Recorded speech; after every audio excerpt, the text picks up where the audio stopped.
आशीर्वाद ग्रहण करते हुए आज के संघ का समाधान को प्रारंभ करेंगे। सभी कोई अपने हाथों का नारियल बनाएं, मस्तक को झुकाएं, कमर को झुकाएं और बोलिए नमोस्तु गुरुदेव, नमोस्तु गुरुदेव, नमोस्तु गुरुदेव।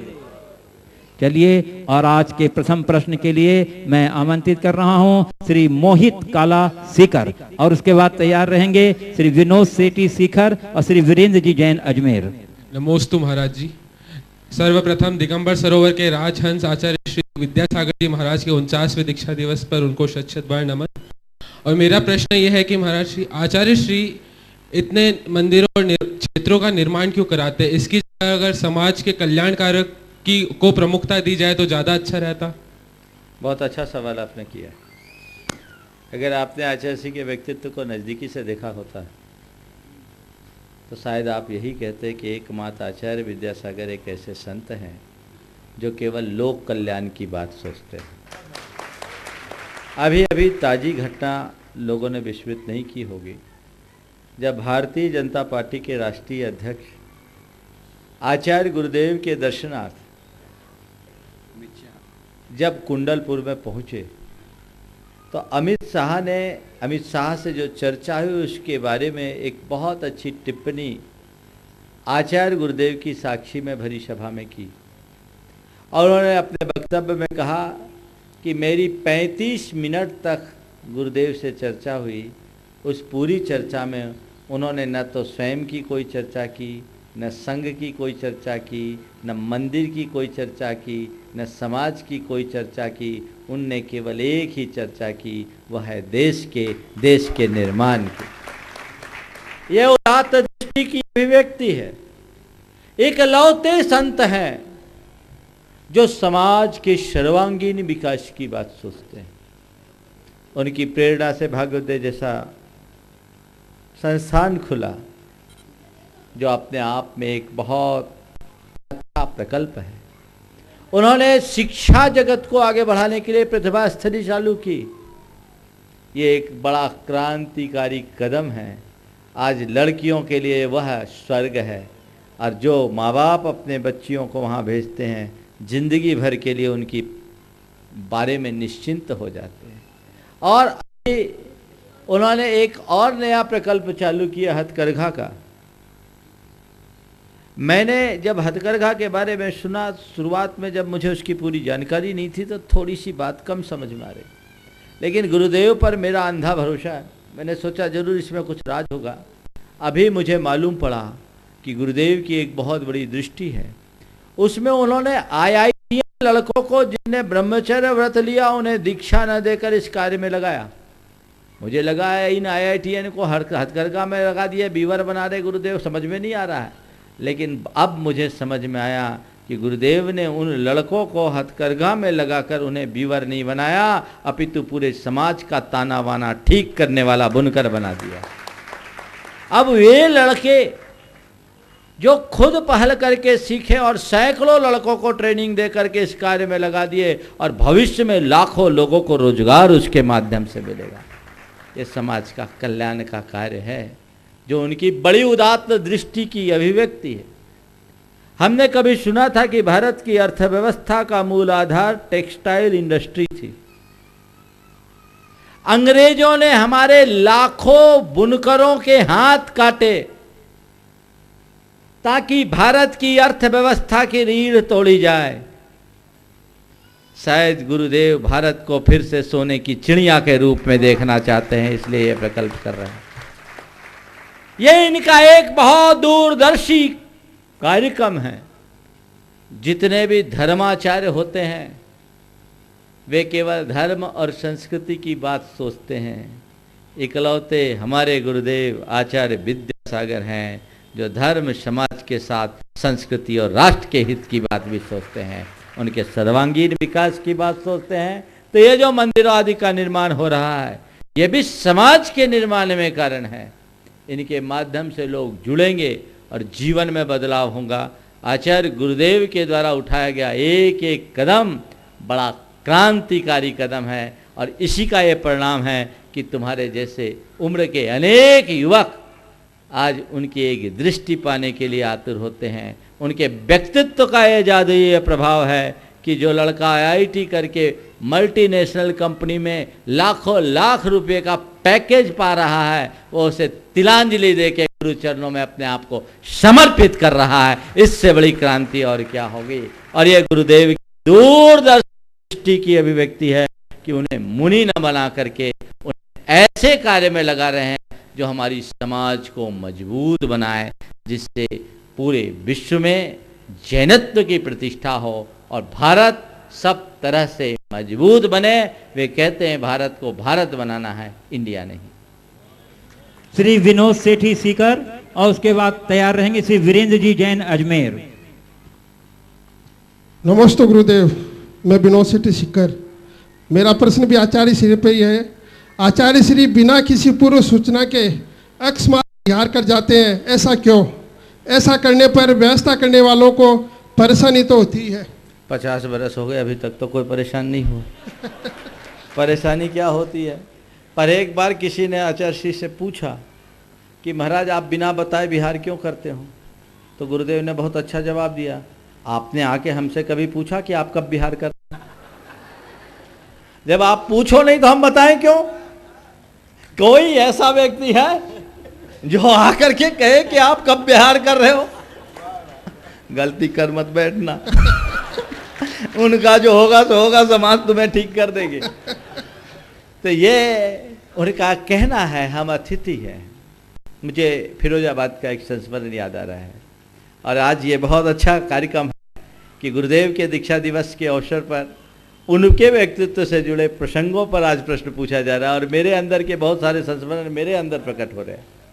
फिरोजाबाद में गुरुदेव का प्रतिदिन प्रवचन होता था, पूरे चातुर्मास प्रवचन हुआ, और एक दिन पूर्व उसका टॉपिक घोषित हो जाता था।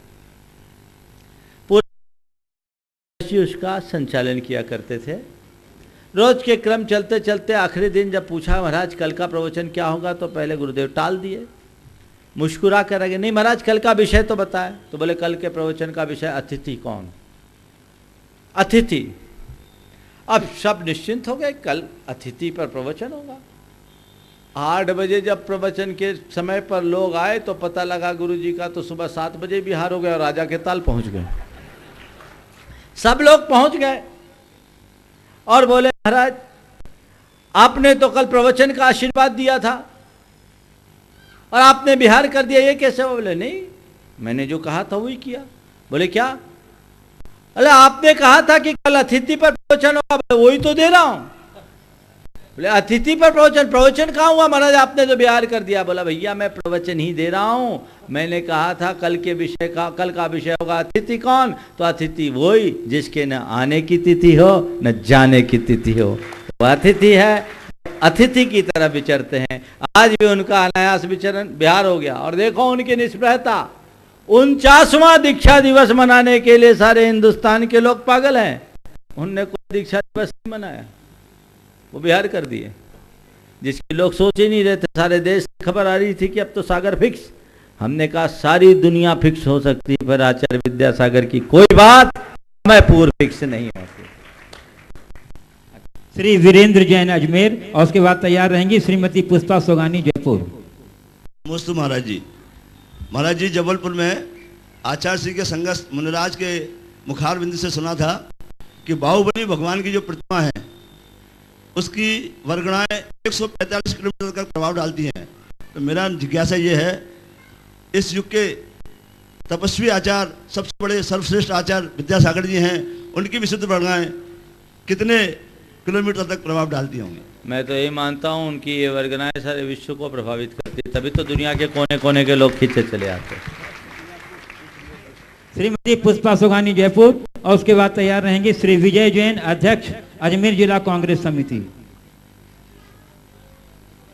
हाँ पूछे। नमस्ते महाराज श्री, मेरा प्रश्न यह है कि आचार्य श्री आरिकाओं को अपने संग में क्यों नहीं रखते हैं? आरिकाओं को अपने संग में क्यों नहीं रखते हैं? हमारे गुरुदेव की बड़ी एक स्पष्ट अवधारणा है, मुनि संघ और आरिका संघ पृथक पृथक रहना चाहिए। मूलाचार आदि ग्रंथों में भी इनकी अलग अलग व्यवस्थाएं दी गई है। ये भिन्न भिन्न व्यवस्था हैं। हम पुराने समय में अगर विचार करें तो तीर्थंकरों के काल में भी आर्यिकाएँ गणनियों की साक्षी में दीक्षित होती थी और मुनि गणधरों की उपस्थिति में दीक्षित होते थे। इससे संघ की एक मर्यादा बनती है, व्यवस्था बनती है। और ज्ञान सागर महाराज ने आचार्य महाराज से कहा था कभी आर्यिकाओं को अपने साथ नहीं रखना। मुझे याद है 1987 की वो बात। संघ में ब्रह्मचारिणी बहनें तो बहुत पुरुष थी। जब दीक्षा देने की बात आई, उन्होंने पहली बार 1987 में आर्यिका दीक्षा दी नैनागिर में। पहले कहा था कि मैं दीक्षा तो दूंगा पर संघ में नहीं रखूंगा। और आज आर्यिकाएँ दीक्षित होकर के विहार कर रही है, धर्म की प्रभावना कर रही है। और इसका ये परिणाम है कि हमारे संघ में संपूर्ण मर्यादा कायम है। इसीलिए वे संघ में आर्यिकाओं को नमस्ते। श्री विजय जी जैन, अध्यक्ष अजमेर जिला कांग्रेस समिति, और उसके बाद तैयार रहेंगी आदरणीय ब्रह्मचारिणी बहन भारती दीदी अजमेर। गुरुवर के चरणों में शत नमन। नमोस्तु गुरुवर, नमोस्तु गुरुवर, नमोस्तु गुरुवर।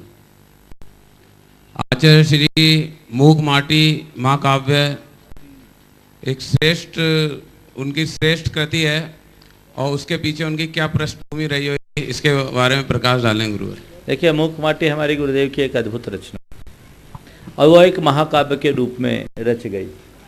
लेकिन आप सबको शायद पता नहीं होगा, कोई भी लेखक महाकाव्य की रचना करने का मन बना करके जब रचता है तो महाकाव्य लिखा जाता है। लेकिन मूक माटी की रचना की पृष्ठभूमि की जब बाप से बात करूं तो मुझे लगता है कि मूक माटी की रचना आचार्य गुरुदेव ने महाकाव्य की रचना रच करके नहीं रखा। वो एक अपनी भावाभिव्यक्ति कर रहे थे और करते करते करते वही मूक माटी बन गई। उन्होंने, मुझे याद है 1984 की वो बात, जब उन्होंने मूक माटी के सृजन की शुरुआत की थी और मेरी भी शुरुआत थी, मैं उनकी शरण में आया ही आया था। और एक कविता के माध्यम से उन्होंने माटी की चर्चा की और मुझे तो वो कविता बढ़ती गई। मुझे तो एक ही बात समझ में आता है, मुझे एक ही बात समझ में आती है कि दुनिया के कवि कविता लिखते हैं और हमारे गुरुदेव से कविता खुद कहती है कि तुम मुझे लिखो, और वो मूक माटी था। एक बिंबात्मक प्रवचन था गुरुदेव का, जिसमें व्यक्ति के उत्थान की बात उसके गुणों से की गई थी। और मिट्टी अकिंचन, मिट्टी कैसे महान बनती, ये प्रवचन गुरुदेव का अकिंचन धर्म के दिन हुआ था। और संपूर्ण प्रवचन काव्यात्मक प्रवचन था। और मुझे लगता है वही प्रवचन मूक माटी जैसे महान ग्रंथ की रचना की पृष्ठभूमि बन गई, जो आज पूरे विश्व के लिए आदर्श कृति के रूप में आदृत है, जिस पर 30 शोध प्रबंध लिखे जा चुके हैं। 3 लोगों ने डिलीट कर लिया है और भारत की 8 से ज्यादा विश्वविद्यालयों में जिसे पढ़ाया जाता है, और शताधिक प्राप्त और पाश्चात्य विद्वानों ने जिस पर अपनी समीक्षाएं लिखी है। ऐसी बहुआदरित, बहुसमीक्षित कृति देकर गुरुदेव ने श्रमण परंपरा पर बहुत बड़ा उपकार किया है। हम सब उनके चरणों में कृतज्ञता व्यक्त करते हैं। और कई भाषाओं में अनुवाद हुआ है और हमारे बाबा जी ने उसका बंगला में अनुवाद किया। और एक बात बताऊं, हमारे बाबा जी को बूढ़ा मत देखना, बहुत बहुत मोटी रकम है। ब्रह्मचारिणी बहन भारती दीदी अजमेर, और उसके बाद तैयार रहेंगी ब्रह्मचारिणी बहन सीमा दीदी ललितपुर। महाराज श्री के चरणों में बारंबार नमोस्तु। आज इस सुंदर दिवस की सिर्फ आपसे एक छोटा सा प्रश्न, भावों से संबंधित। आचार्य श्री के सानिध्य में ऐसा कौन सा क्षण, ऐसा कौन सा पल रहा जो उसकी स्मृति आते आज भी आपके पर मुस्कान आ जाती है? देखो, मैं आज अपने जीवन की एक बहुत बड़ी बात आप सबको शेयर कर रहा हूं। 1986 की बात थी। पपौड़ा जी में प्रवास चल रहा था। मैं क्षुल्लक अवस्था में था। मेरे अंदर कुछ दिनों से नेगेटिविटी थी और मुझे ऐसा लग रहा था कि मैं मुनि नहीं बन पाऊंगा। लगभग 1 महीने से मेरे अंदर की ये भावधारा थी। एक दिन मैं गुरु चरणों में गया और गुरु चरणों में मैंने निवेदन किया कि गुरुदेव, विगत इतने दिनों से मेरे मन में ऐसे ऐसे भाव आ रहे हैं और मुझे लगता है कि मैं मुनि नहीं बन सकूंगा। उनने बड़े प्यार भरी दृष्टि से मुझे देखा, मेरे सिर पर हाथ रखा और कहा, चिंता मत करो, कल से होया करो। और वो दिन का दिन उनने जब मेरे सिर पर हाथ रखा, मेरे भीतर एक अलग प्रकार की एक सिहरन जैसी या ये झंझनी जैसी हुई, एक ऊर्जा का संचार हुआ। और वो दिन का दिन मेरी सारी नेगेटिविटीज खत्म हो गई। मैं अभिभूत हो गया अंदर से। आज भी मैं याद करता हूँ कि अगर देव ने उस दिन मेरे सिर पर हाथ नहीं रखा होता, मैं मुनि प्रमाण सागर नहीं बना होता। यह उनकी कृपा का फल है। ये गुरु का आशीर्वाद फलता है जो मनुष्य के जीवन को अकिंचन से महान बना देता है। वो एक साधारण व्यक्ति को भी असाधारण प्रतिभा का धनी बना देता है। ये गुरु की कृपा। ब्रह्मचारिणी बहन सीमा दीदी ललितपुर, और उसके बाद में कुछ स्थानीय विशिष्ट अतिथियों को आमंत्रित करूंगा। Professor Anoop Kumar ji, professor A K. Arora. नमस्ते महाराज जी, मेरी जिज्ञासा है कि आचार्य श्री दीक्षा लेने के पूर्व, दीक्षा देने के पूर्व क्या क्या देखते हैं और आपको क्या देखकर दीक्षा दी और कब दी? नमस्ते। देखो, दीक्षा देना न देना ये हमारे गुरु का अपना अधिकार है, किसे दे न दे, और उनकी अपनी एक दृष्टि होती है, उसी के आधार पर देते हैं। आपने पूछा है वो क्या देख करके देते हैं, तो शायद मैं नहीं बता पाऊंगा। वो क्या देखते हैं उनकी अपनी एक कसौटी है। मैंने ये जरूर देखा है कि किसी पर तो उनकी कृपा हो जाती है, किसी को सालों तरसना पड़ता है। आपने पूछा कि आपको क्या देखा, आप में क्या देखकर उनने दीक्षा दी, मुझे पता नहीं। मेरी दीक्षा भले महावीर जयंती 31 मार्च 1988 में हुई, पर मैं तो अपने आप को उसी दिन दीक्षित मान लिया था जिस दिन उनकी शरण में आया था। और जब उनकी शरण में आया, मैंने अपना निवेदन किया शरण में रखने की, तो उन्होंने ऊपर से नीचे तक भेद निगाहों से मुझे देखा। मैं उस कुछ समझता नहीं था, और आज समझ में आता है कि उनने मेरा स्कैनिंग कर लिया। 1 मिनट की बात थी, उन्होंने कहा आशीर्वाद है, 2 वर्ष का व्रत ले लो। ब्रह्मचर्य व्रत दिया, मैंने तो केवल शरण मांगी थी। 2 वर्ष का व्रत दिया और मुझसे कहा कि 3 वर्ष में शास्त्री बना देंगे। मेरी अवस्था तो ये थी कि उस समय मैं शास्त्री का मतलब नहीं जानता था। मैंने सोचा होगा ब्रह्मचारी से कोई ऊंचा पद, पर पता नहीं मैंने क्या देखा। और जब मेरी ड्रेस चेंज हुई, मैं उनके चरणों में आशीर्वाद लेने गया, उसी दिन से मुझे अकेले को उनने तत्वार सूत्र पढ़ाना शुरू किया। मेरी धर्म की शिक्षा सीधे तत्वार सूत्र से हुई, उससे पहले मुझे ABC भी नहीं आता। वो जो कहते गए मैं करता गया, और मैंने आज तक उनसे कोई व्रत नहीं मांगा। आज तक मेरे जीवन में ये प्रसंग घटा, आज तक मैंने उनसे कोई व्रत नहीं मांगा। जब भी कोई व्रत दिया, उन्होंने बुला करके मुझे दिया, और जो व्रत उन्होंने दिया मैंने उसका अच्छे से पालन किया है, और वही मेरी प्रगति का आधार है। तो मैं तो यही समझता हूँ, गुरु देखते हैं समर्पण, गुरु देखते हैं वैराग्य, गुरु देखते हैं दृढ़ता, और गुरु देखते हैं स्थिरता। हालांकि ये मेरी तरफ से कही गई बात है, उनकी क्या कसौटी है वे ही जाने, पर वे लोग भाग्यशाली होते हैं जिन्हें गुरु की शरण मिलती। Professor Anoop Kumar, principal DAV college Ajmer, और उसके बाद तैयार रहेंगे professor A.K. Arora, additional director college education Ajmer. गुरुजी सादर नमस्कार। मैं क्योंकि शिक्षा से जुड़ा हूँ, और एक बात जो अक्सर विचलित करती रहती है कि शिक्षार्थी होने के नाते समाज हम पर एक बहुत महत्वपूर्ण जिम्मेवारी सौंप रहा है कि समाज में जो आज गलत हो रहा है उसके लिए कहीं ना कहीं शिक्षा प्रणाली दोषपूर्ण है। तो इसके लिए बार बार प्रयास अलग अलग स्तर पर होता रहा है कि शिक्षा के माध्यम से नैतिकता और जो आत्म है इसका कुछ ना कुछ अंश जरूर पढ़ाया जाए।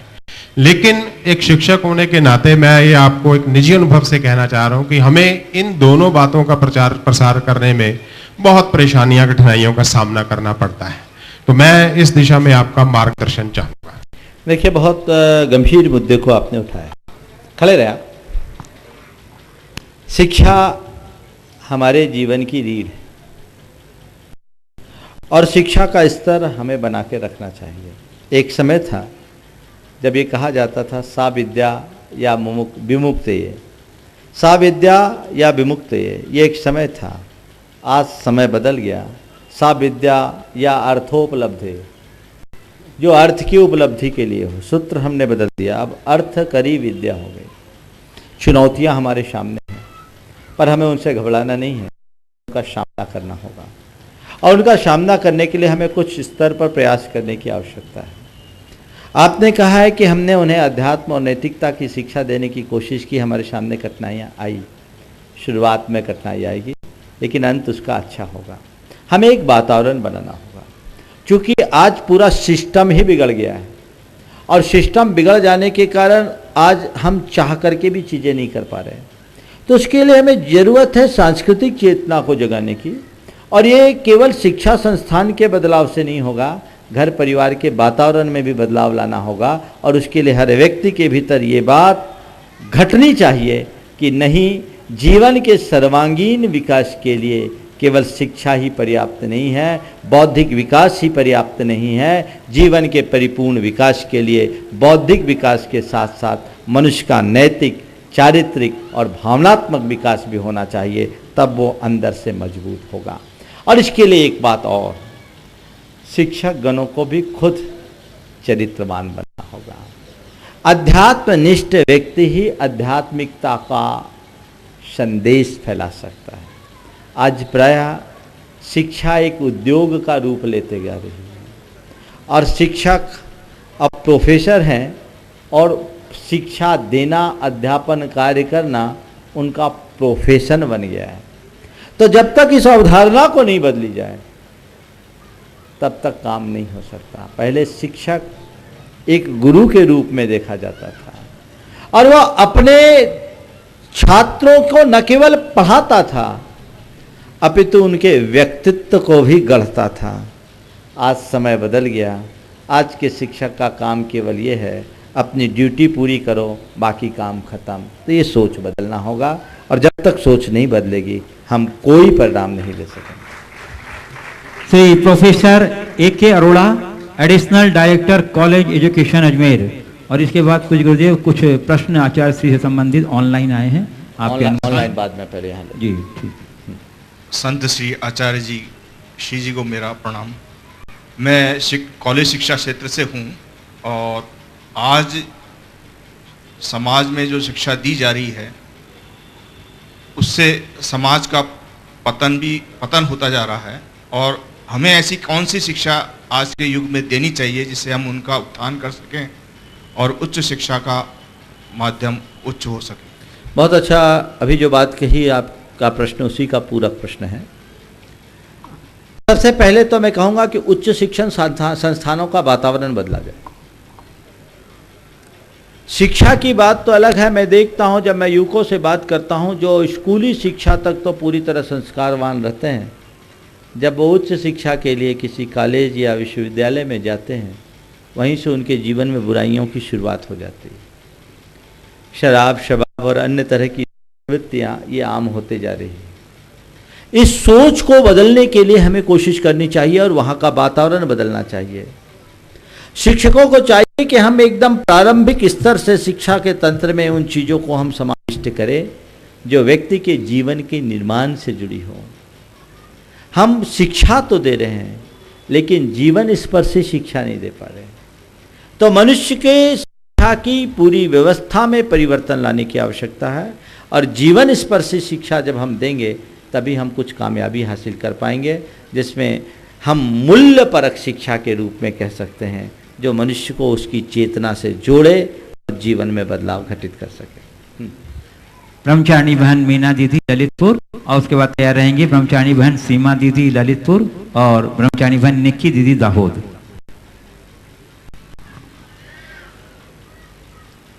नमोस्तु महाराज जी।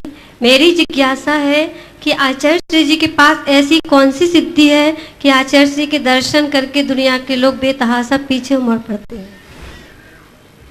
देखिए, एक कवि ने कभी उन पर टिप्पणी की थी, ये कैसे निर्मोही जो सारी दुनिया को मोहित करते जाते हैं। जहाँ तक सिद्धि का सवाल है, मैंने उन्हें कभी भी किसी सिद्धि के चक्कर में फंसा हुआ नहीं देखा। वे कभी माला लेकर नहीं बैठते, वो ध्यान में रहते, अपने में रहते, वो सिद्धि और प्रसिद्धि के चक्कर से बहुत दूर। लेकिन जो कुछ भी है वो उनके भीतर अनोखा है, और इसका अनुभव हर वो व्यक्ति करता है जो उन्हें नजदीक से देखा है। मैं आपको बताऊं, मेरा ये सौभाग्य रहा है कि मैं उनके चरणों में 5 वर्षों तक रहा हूं, उनके ही कक्ष में सोया हूं, और रात्रि में उनके कक्ष में घुप अंधेरा होता है, हाथ पर हाथ न दिखे ऐसा अंधेरा। और वे जब उठते हैं, बैठते हैं, चलते हैं तो बिना आहट, रंच मात्र आहट। और मैंने देखा वो मध्य रात्रि की सामायिक करते। मध्य रात्रि की सामायिक की घड़ी में मैंने उनके शरीर से जो तेज देखा है उसे मैं कभी विस्मरण नहीं कर सकता। ऐसा लगता है जैसे कोई प्रकाश का पुंज वहां। ये उनकी साधना है, इसका साक्षी हूं। हर कोई को ये देखने का सौभाग्य नहीं मिलता, पर उनके भीतर अद्भुत है। उनके विषय में तो मैं केवल इतना कहूंगा, 1993 में रामटेक में चातुर्मास था। गुरुदेव अपने कक्ष में थे, उनके बगल में मेरा कक्ष था। एक हाई प्रोफाइल व्यक्ति कुछ लोगों के साथ दर्शन के लिए आया। रेशमी कुर्ता, रेशमी सलवार जैसा था, गले में रुद्राक्ष की माला थी, माथे में लंबा तिलक, पूरे शरीर में इत्र, और हाथ में एक चमेली का फूल था। उन्होंने आके मुझे प्रणाम किया। मैंने देखते ही समझ लिया ये कोई तांत्रिक व्यक्ति है। उस व्यक्ति ने कहा, महाराज बाबा, आपके बाबा तो अद्भुत हैं। वो गुरुदेव के चरणों में बैठा आधा घंटा, ना उसने कुछ बोला ना गुरुदेव ने कुछ बोला। हमारे गुरुदेव की खासियत है, बिना पूछे बोलते ही नहीं। वो मेरे पास आया, बोला महाराज बाबा तो अद्भुत हैं। मैंने बोला क्या बात है? बोला हम जिन शक्तियों के पीछे रात दिन पागल होते हैं वे शक्तियां इनके इर्द गिर्द मंडराती है, पर ये उनकी तरफ आंख उठा करके भी नहीं देखते।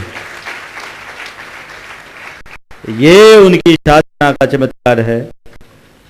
इसलिए मैं तो एक ही बात कहते हैं, भगवान महावीर की वाणी है, धम्मो मंगल मुखिटम अहिंसा संयमो तवो देवा विजस नमन संति में श्यामनो। धर्म वही है जो मंगल है, उत्कृष्ट है। अहिंसा संयम और तप रूप है। जिसके हृदय में धर्म होता है देवता भी उसके चरणों में प्रणिपात करते हैं। इसलिए वे धर्म के आराधक हैं, धर्म के प्रवर्तक। ब्रह्मचारी बहन सीमा दीदी, और उसके बाद तैयार रहेंगी ब्रह्मचारी बहन निक्की दीदी दाहोद।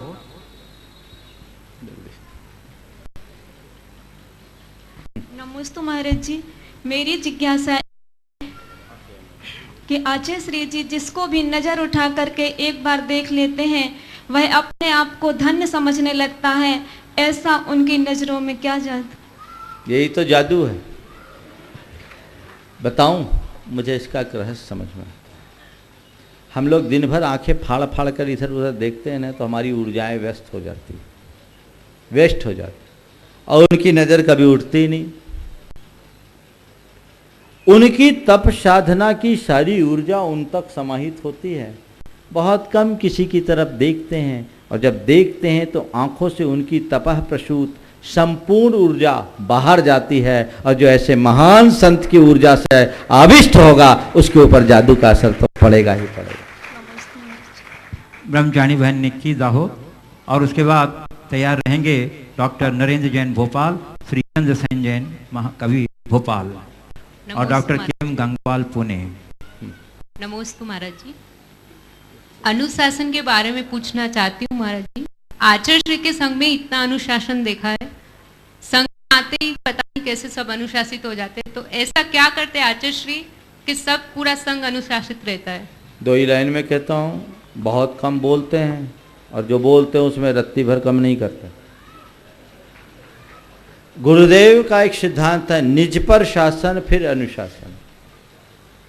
वे कभी किसी से जो कुछ भी हम लोगों से करवाते हैं उससे 100 गुना खुद करते हैं। उनके संघ के अनुशासन का तरीका बड़ा अलग है।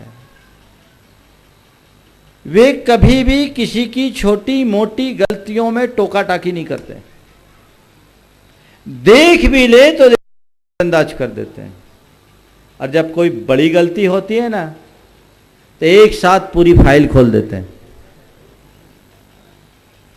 दूसरी बात, वे कभी कोई आदेश नहीं देते, और यदि कोई निर्देश देते भी हैं तो जब तक उस निर्देश का अनुपालन नहीं हो जाता तब तक दूसरा कोई निर्देश नहीं देते। और उनके द्वारा हम लोगों को निर्देश न मिलना ही बहुत बड़ी सजा होती है। यही कारण है कि हमारे संघ का हमारी तरह 32 साल पुराना साधक हो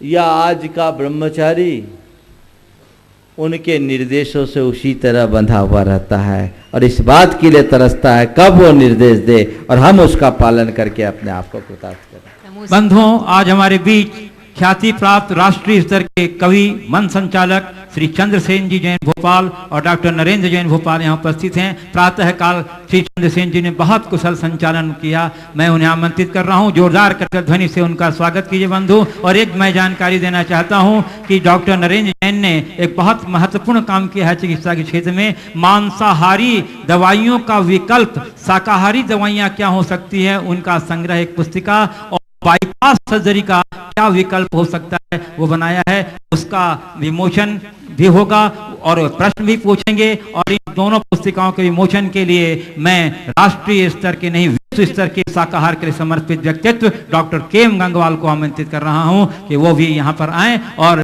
श्री नरेंद्र जी द्वारा रचित मित्रों, डॉक्टर नरेंद्र जैन भारतीय शरीर भारतीय चिकित्सा की मुखर आवाज हैं, जिन्होंने अपने श्रम से बहुत काम किए हैं। ये 2 लघु पुस्तकों का विमोचन डॉक्टर गंगवाल कर रहे हैं।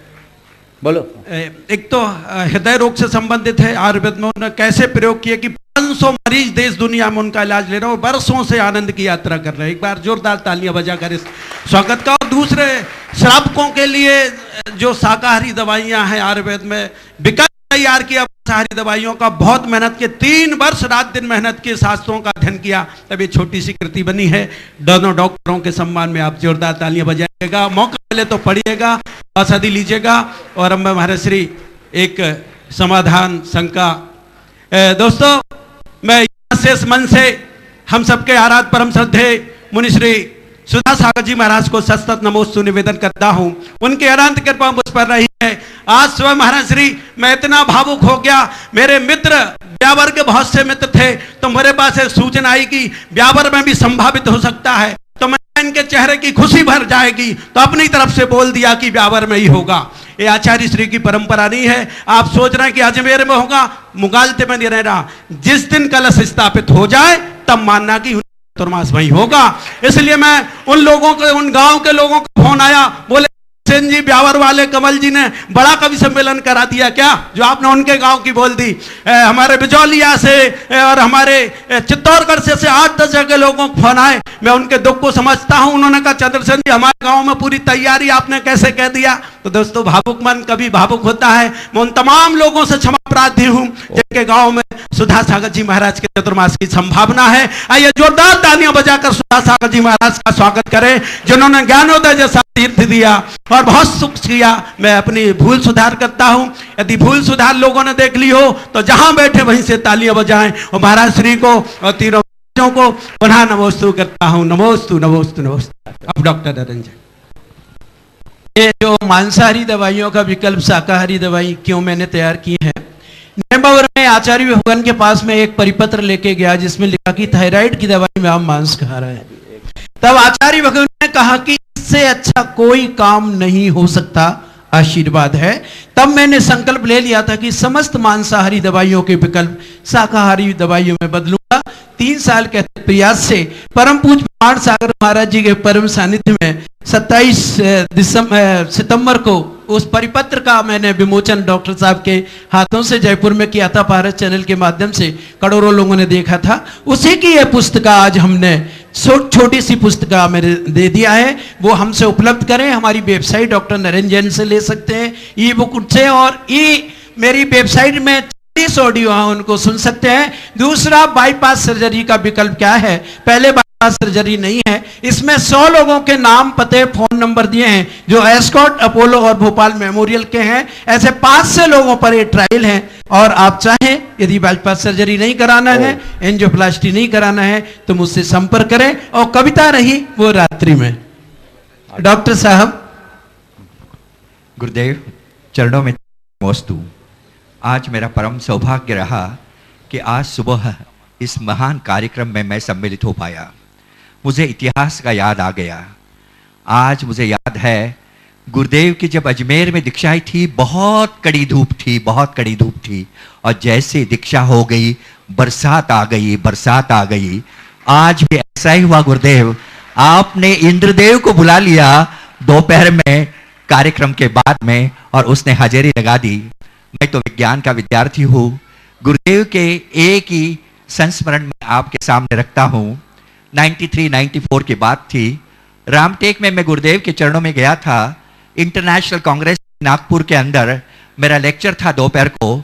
मैं वहाँ चला गया। उन दिनों मैं रजनीश आश्रम में भी जाता था, किरलियान फोटोग्राफी का अभ्यास करता था। मेरे साथ डॉक्टर थे, यूरोपियन डॉक्टर थे, दोनों हम गए। गुरुदेव जिस कमरे में बैठे थे वहां सामायिक में बैठे थे। मुझे जाने में लेट हो गया, मैं गुरुदेव से बात नहीं कर पाया, मगर मैं कमरे में जाते ही देखा एक अद्भुत दृश्य जो मेरे नजरों में आज भी कायम है। मैंने देखा हजारों मच्छर रूम में थे, मगर गुरुदेव वितराग मुद्रा में बैठे थे। मच्छर के झुंड आते थे, मगर उनके शरीर पे एक भी नहीं बैठता था। 3 इंच के अंतर तक आते थे और उड़ जाते थे। मेरे यूरोपियन डॉक्टर ने भी यह अद्भुत समाचार, ये अद्भुत दृश्य देखा और वह गदगद हो गए।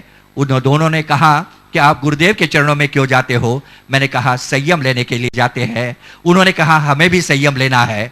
यूरोपियन थे, मांसाहारी थे, व्यसनों से लत थे, मगर उन्होंने गुरुदेव के चरणों में प्रस्ताव रखा, गुरुदेव हमें भी संकल्प दे दीजिए। गुरुदेव ने हंस के कहा, मैंने कहा गुरुदेव ये दोनों आपके संकल्प मांग रहे हैं। गुरुदेव ने कहा उनको एक ही संकल्प, नहाते वक्त सिर्फ 2 बाल्टी पानी का यूज करें। आज वो कैलिफोर्निया का डॉक्टर 20 साल के बाद में भी आज कहता है कि मैं 2 बाल्टी पानी यूज करता हूं। जब कैलिफोर्निया में पानी की कमी हो गई तब लोगों ने ये गुरुदेव का ये संस्मरण मुझे याद है, और आज गुरुदेव के चरणों में शत शत नमन, शत शत नमन, शत शत नमन। नमोस्तु गुरुदेव। श्री कमल राव का ब्यावर, श्रीमती नीता राव का ब्यावर, चले आए जल्दी कर सीता से, और उसके बाद तैयार रहेंगे श्री स्वतंत्र सर्राफ खिमला का। नमोस्तु महाराज जी, नमोस्तु नमस्तु। आज आचार्य श्री जी का 49वां संयम वर्धनोत्सव मनाया जा रहा है। एक संस्मरण के द्वारा मैं अपनी जिज्ञासा रख रहा हूं। 1973 में आचार्य श्री जी का ब्यावर चतुर्मास हुआ। जो ही आचार्य श्री का प्रवेश हुआ उसके पश्चात आचार्य श्री की निगाहें एक ऐसे स्थान को ढूंढने लगी, पहाड़ी स्थान को, जहां पर आचार्य श्री की साधना होने लगे। मालूम पड़ा 4-5 किलोमीटर पर माता जी की डूंगरी है। आचार्य श्री वहां पर चल दिए, उनके साथ 2 छुल्लक, हम लोग 2 जने। आचार्य श्री वहां पर जाकर पूरी पहाड़ी पर, ऊंचे टॉप पर कैसलोच प्रारंभ कर दिया, और किसी ने 3-4 मधुमक्खी के छत्ते थे, किसी ने वहां पर मधुमक्खी के छत्ते उड़ा दिए। पूरे मधुमक्खियों ने सबको, दोनों छुल्लकों को और हम लोगों को, मेरी उम्र 11 वर्ष थी उस समय, सबको नोच लिया, लेकिन आचार्य श्री जी की एक मक्खी भी उनके बाल न बांका कर सकी। यह मैं आपको 1973 की घटना संस्मरण आपके समक्ष आपकी सेवा में रख रहा हूं। मेरा इसमें जिज्ञासा यह है कि क्या उस समय आचार्य श्री जी के क्या सिद्धियां रही होंगी कि आचार्य श्री जी को एक मक्खी भी, जबकि हजारों मक्खियों ने सबके नोचा नोच कर दिया, आचार्य श्री जी को छू भी नहीं पाई। मैं इसका समाधान चाहता हूं। और एक सेकंड, जो 1 मिनट का संस्मरण और है। पिछले वर्ष मैंने बेनड़ा जी आचार्य भक्ति के बाद आचार्य श्री जी से समाधान चाह रहे थे।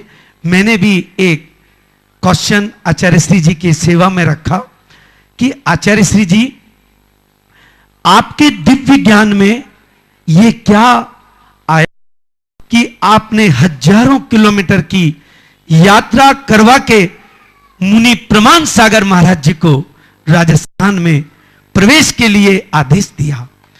जिस समय पूरे देश को, राजस्थान को एक ऐसे नेतृत्व की जरूरत थी, सल्लेखना जैसे संकट को महाराज जी ने कुशल नेतृत्व से दूर किया, तो आचार्य श्री जी हंसने लगे और एक छोटा सा शाब्दिक उन्होंने बोला, जो मैं आचार्य श्री महाराज जी उसका अर्थ जानना चाहता हूं। उन्होंने महाराज आचार्य श्री ने बोला कि राजस्थान फिर गया। यह मैं चाहता हूं महाराज जी कि आप ज्यादा उनके शिष्य हैं, ज्यादा समझते हैं, हम तो अबहुत बालक हैं। राजस्थान फिर गया, इसका क्या अभिप्राय है, ये मैं जानना चाहता हूं। आपने दो बातें, बहुत दोनों अच्छे संस्मरण सुनाए। पहला संस्मरण जो आपने उनकी साधना से जुड़ा कर, निश्चयतः ये उनकी कठोर तपस्या का फल था और ये उनके पुण्य का प्रताप था। आचार्य श्री की किसी सिद्धि के कारण मधुमक्खियों ने उन्हें नहीं काटा, ऐसा मैं नहीं मानता। मैं केवल इतना मानता हूं कि उनका प्रताप इतना अधिक था कि मधुमक्खियां उनके पास नहीं फटक पाई। क्योंकि एक जो साधक होता है वो उपसर्ग और परिशहों से घबराता नहीं, बल्कि उन्हें आमंत्रित करता है। लेकिन जब तक पुण्य का प्रताप अधिक होता है, कोई बाधाएं नहीं आती। ये उनका पुण्य है और ये हम सब का पुण्य है कि वे इन सब से मुक्त होकर हम सब का मार्गदर्शन कर रहे हैं। दूसरा सवाल जो आपने कहा, दूसरी बात जो आपने कही, अगर गुरुदेव ने ये शब्द कहा कि राजस्थान तिर गया, तो मैं तो तिर ही गया, सारी समाज तिर गए। ये तिर गया बहुत बड़ा आशीर्वाद, और गुरुमुख से यदि ये शब्द निकला है तो हम सबको अभिभूत करने वाला है। निश्चयतः राजस्थान के प्रति उनकी एक करुणा प्रकट हुई, पर राजस्थान को अभी और बहुत कुछ करने का संकल्प लेना चाहिए। गुरुओं के मुख से कब किसके लिए कौन सा आशीर्वाद निकल जाए कहा नहीं जा सकता, और उनके मुख का कौन शब्द किसके लिए कल्याण कर जाए कहा नहीं जा सकता। बस ये उनकी कृपा है जो समय समय पर प्रकट होती है। स्वतंत्र श्री स्वतंत्र जी सर्राव खिमलासा तैयार रहेंगे उसके बाद, और उसके बाद मैं परम पूज्य, हाँ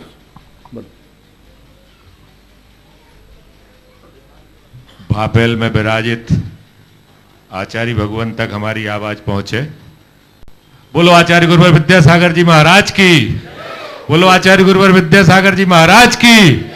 इधर देख के, हाँ पूछो सीधे सीधे। गुरुवर, कुछ लोगों का ये कहना है कुंडलपुर के मंदिर का निर्माण में आचार्य भगवान की भूमिका जो है विध्वंसक की रही है।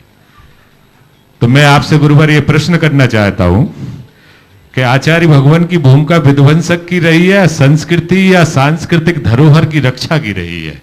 देखिए, जिनके दिमाग में विध्वंसक बातें बैठी हुई होती, उन्हीं के मुख से ऐसी बातें निकलती हैं। जिन्होंने हमारे गुरु और गुरु के अभिप्राय को समझा हो, वो उनके इन कार्यक्रमों को विध्वंस की बात कहना तो बहुत दूर की है। उनके चरण को धोकर अपने आप को कृतार्थ करने के लिए लालायित हो। सारी दुनिया ने देखा है कि गुरुदेव ने बड़े बाबा के मंदिर के निर्माण की प्रेरणा देकर और बड़े बाबा के उस जीर्ण शीर्ण मंदिर से उन्हें बिहार कराकर नए भव्य मंदिर में विराजमान करने का जो कार्य किया, वो बड़े बाबा को यावत चंद्र दिवाकर तक के लिए सुरक्षित करने का उपक्रम किया है। यह विध्वंसात्मक कार्य नहीं, यह समाज के निर्माण का एक बहुत रचनात्मक कार्य है जो उनकी करुणा है। अगर गुरुदेव ने ऐसा कार्य नहीं किया होता तो पता नहीं क्या होता। ये उनका ही प्रताप था और किसी के बूते की बात भी नहीं थी। कोई सपने में भी नहीं सोच सकता था कि बड़े बाबा के प्रतिमा को इधर से उधर, बड़े बाबा को इधर से उधर शिफ्ट भी किया जा सकता है, बिहार कराया जा सकता है। ये उनकी दिव्य दृष्टि थी, ये उनकी उदात्त सोच थी, जिसके परिणाम स्वरूप हुआ। हम सबको उनके प्रति कृतज्ञता ज्ञापित करनी चाहिए। और अब मैं परम पूज्य 108वें वर्ष श्री उत्तम सागर जी महाराज से परम प्रार्थना करता हूँ कि हे गुरुवर, अपनी जिज्ञासा से हम लोगों को लाभान्वित करें। परम पूज्य मुनि श्री उत्तम सागर जी महाराज की। और उसके बाद तैयार रहेंगे हमारे श्री अशोक जी जैन व्रती श्रावक अलवर। लास्ट है बस। नमस्ते महाराज जी, नमस्ते। हाँ नमस्ते। यह प्रश्न जो मैं कर रहा हूँ यह मेरा प्रश्न नहीं है, जो सामने बैठे हुए सभी श्रावकों के और जो सुन रहे हैं उन सब श्रावकों के तरफ से मैं कर रहा हूँ कि सभी श्रावकों के मन में यह बार बार प्रश्न आता है। वह हमसे पूछते हैं कि आचार्य विद्यासागर महाराज जी शादीशुदाओं को दीक्षा क्यों नहीं देते हैं। देखिए, ये सवाल पहले भी कई बार आए। गुरुदेव शादीशुदा को की दीक्षा क्यों नहीं देते हैं? मेरी समझ में ये आता है, किसी कंपनी में जब कोई प्रोडक्ट होता है तो एक फ्रेश प्रोडक्ट होता है और एक जो थोड़ा फ्रेश नहीं रहता वो होता है। जो फ्रेश प्रोडक्ट होता है उसको तो अच्छे तरीके से निकाल दिया जाता है, पर जो दूसरा होता है उसको रिडक्शन सेल में लगाया जाता है। भले रिडक्शन में लगाए तो लगाए, लेकिन तो दे। पहली बात तो सुनो, रिडक्शन सेल में लगाया जाता है, लेकिन रिडक्शन सेल में उस कंपनी को अपना माल लगाना पड़ता है जिसकी मांग कम होती है, जिस कंपनी की ब्रांड इमेज तगड़ी होती है और सारा माल फ्रेश में निकलता हो, तो रिडक्शन की सेल क्यों लगा? जब यहाँ बाल ब्रह्मचारियों की लाइन लगी हुई है तो इन बूढ़ों को क्यों दे? तो वो कहाँ जाए? एक बात सुनो, वो कहाँ जाए? एक बात सुनो, हमने एक बार गुरुदेव से कहा, रहस्य की बात कह रहा हूँ, मेरी निजी चर्चा हुई थी। अच्छा महाराज आप दे दो, हम लोग संभाल लेंगे। मैं बहुत बढ़िया, बहुत अच्छा। मैं संभाल लूंगा, 10-5 को तो संभाल ही सकता हूँ। मैंने भी यही कहा। क्या कहा तो सुन लो, तुम इन बुढ़ों को नहीं जानते, नाच नचा देंगे। ये लोग 50 बरस तक घर में आदेश की भाषा चलाए, तो आगे आकर के तुम्हारे साथ चलेंगे नहीं, तुमको चलाने की कोशिश करेंगे। इसलिए अपने मार्ग को ठीक बनाए रखना चाहते हो, पंचम काल है, भगवान महावीर के अनुयायी बनो। वो बाल यति थे, बाल यति बन करके चलो और अपने जीवन को आगे बढ़ाओ। इस प्रकार आज के शंका समाधान के सत्र को परम पूज्य गुरुदेव के चरणों में आज के उनके इस 49वें दीक्षा दिवस के अवसर पर मैं अपनी ओर से और आप सबकी ओर से विनयाजलि अर्पित करते हुए उनको नमन अर्पित करता हूँ और ये भावना भाता हूँ कि उनका युग युगांतरों तक हम सबको संदेश मिलता रहे और मार्गदर्शन मिलता रहे, हम सब अपने जीवन को धन्य और कृतार्थ कर सके। इसी भाव के साथ यहीं पर विराम दे रहा हूं। बोलिए परम पूज्य आचार्य गुरुवर श्री विद्यासागर जी महाराज की जय। परम पूज्य मुनि श्री प्रमाण सागर जी महाराज की। कल के विधान की चर्चा।